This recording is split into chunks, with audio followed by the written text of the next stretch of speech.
Hey there, this is Teagarden with the Unveiled podcast, and you may have noticed this is a little late getting out this week. You may not have noticed, that's okay too. But this week, life has really turned upside down a bit and thrown us a bit of a curveball, and so I thought I'd do something different. And I will get back to the book that we're doing for women only, but I thought maybe this week I would just talk about what do you do when life is gets a suddenly thrown at you. So we went to California for a week and a half, and we did a mission trip, and we were visiting friends. And while we were there, we got a call that my husband's father was being taken to the hospital, and they live in Georgia here with us. So my husband immediately got on an airplane and flew back, and my son and I flew back a couple days later. And it's been kind of crazy ever since. He was out of the hospital, and then he went back in the hospital. He's still there. We decided to move my mother-in-law into our house, at least temporarily, to take care of her while he is at the hospital. And we live about an hour away from them.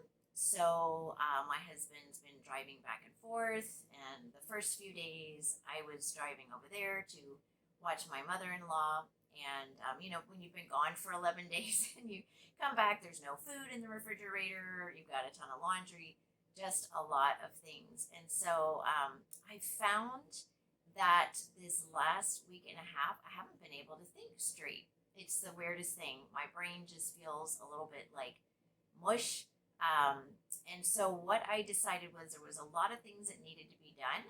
And so I would just concentrate and focus on the things that I could do. So for me, I don't know if this is true of you, when I can't think straight, I clean. So I have been cleaning bathrooms and vacuuming and, even getting all the pollen off the porch for the season and just laundry, things that don't take a lot of thought. I've been putting my effort into those. And I think that's a good thing to do when you're feeling like overwhelmed or you're feeling, like I said, emotionally done in from things and just so much going on. The other reason I was a little thrown off was that my husband and I had a trip to Hawaii planned that we had to cancel. And we would actually be there right now. And so that was another thing that took an emotional toll on the week, was just realizing that I thought I was going to have 7 days, just my husband and I, which we haven't had since before my daughter was born. We've had, weekends away, the two of us, but not like a week-long vacation. And my daughter's 20, so I was really looking forward to that. And so that was a real disappointment that I had to work through last Sunday when we made the decision to cancel the trip.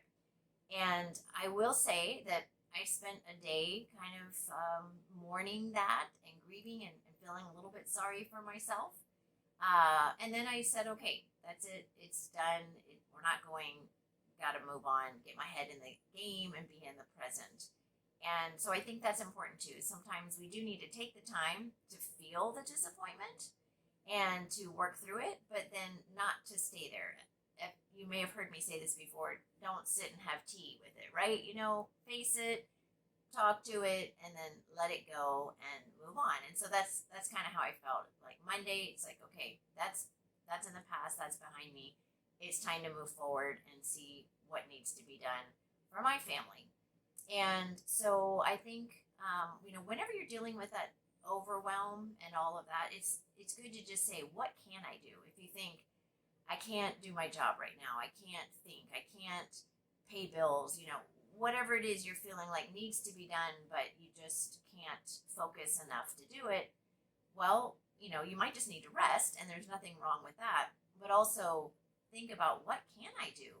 What I can do, something mindless, like go through the mail and throw out the junk mail or sweep the porch or whatever it may be. So I don't know, for me, that helps, and I feel at least like I'm being productive, but in something that I feel able to do. And then the other thing I've learned this week is making sure everybody's needs are met in the midst of this sort of, fruit basket upset. You remember that game when we were kids and they would call out fruits and you have to change, and then they would say fruit basket upset, and everybody gets up in chaos and they run around and change all their seats. That's kind of how life has felt this week, is like fruit basket upset.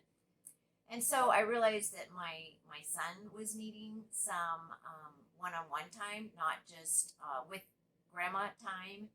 And so he was, seeking out my husband because he hasn't actually been here very much. And so when he is here, I see him seeking him out when he's alone and spending some time with him. And yesterday we were all going to walk the dog together, and he asked if it could just be he and Dad.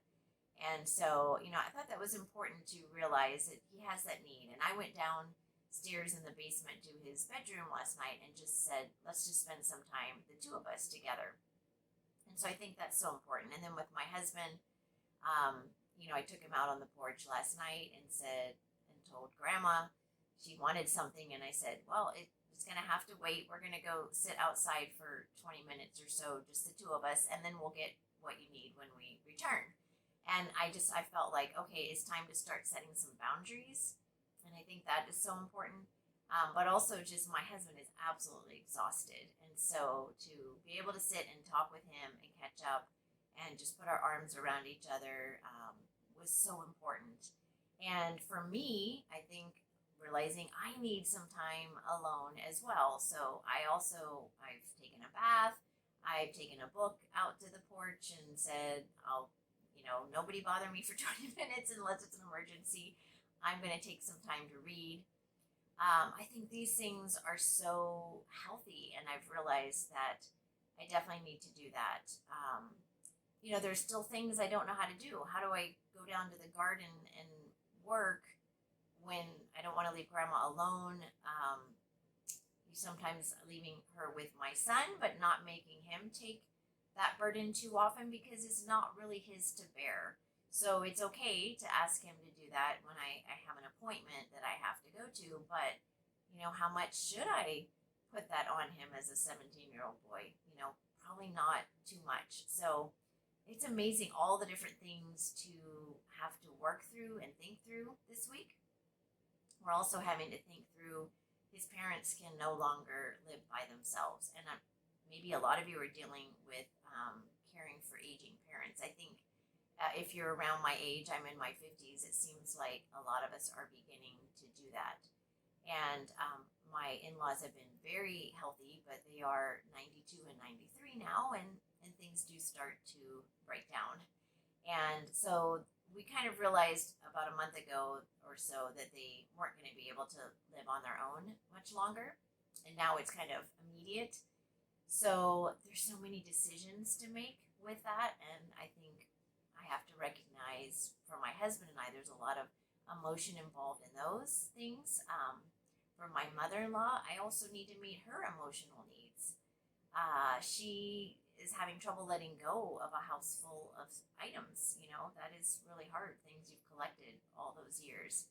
And we tried to go through some things one day just to have something to do, to get her mind off of Dad being in the hospital, but that didn't work out very well, because she said it made her sad to think of all the stuff from the past that she would have to let go of. And we were actually only looking at clothes that she didn't remember that she had. So if that was hard, I know the really sentimental things would be harder. So we decided to not do that project anymore. But again, it's feeling those things out and seeing, what does she need? When I told her that her husband was going to be in the hospital for likely at least 4 more days, and then maybe rehab center after that, I remember she said, I think I might cry. And I said, that's okay. It's okay to cry. I would probably cry too if my husband was in the hospital and was having to stay longer. So I don't know, I'm just sort of rambling here, but I think all of us go through those times of just big things hitting us, of life. Our routines are all out of whack. Grandma's in the living room, so I haven't been exercising every morning like I normally do. I need to get back to that. I need to figure out a way to make that work, because that's important for my health. For my husband, making sure he packs a lunch to take to the hospital because he wasn't eating. Well, I found a granola bar. in my backpack that I ate. And so, just making sure that my husband stays healthy in the midst of all of this. And then, like I said, meeting everybody's emotional needs and need to be alone, need to have their own space, need to talk, all of these things. So we are trying to come up with a new normal, which is also something I think that's part of all of this. What is the new normal? And so I don't know if you're dealing with a sudden life thing that happened to you that hit you out of the blue. Maybe put it in the comments. Let us know. Or maybe you're dealing with aging parents. I'd love to hear some of your concerns and maybe things you found that work really well for those situations, because we could use some of that. So anyway, hope that was helpful. That's it for this week. I will try to get my head on straight and get back to the book for next week. Anyway, thanks for listening. Have a great day, and remember, you are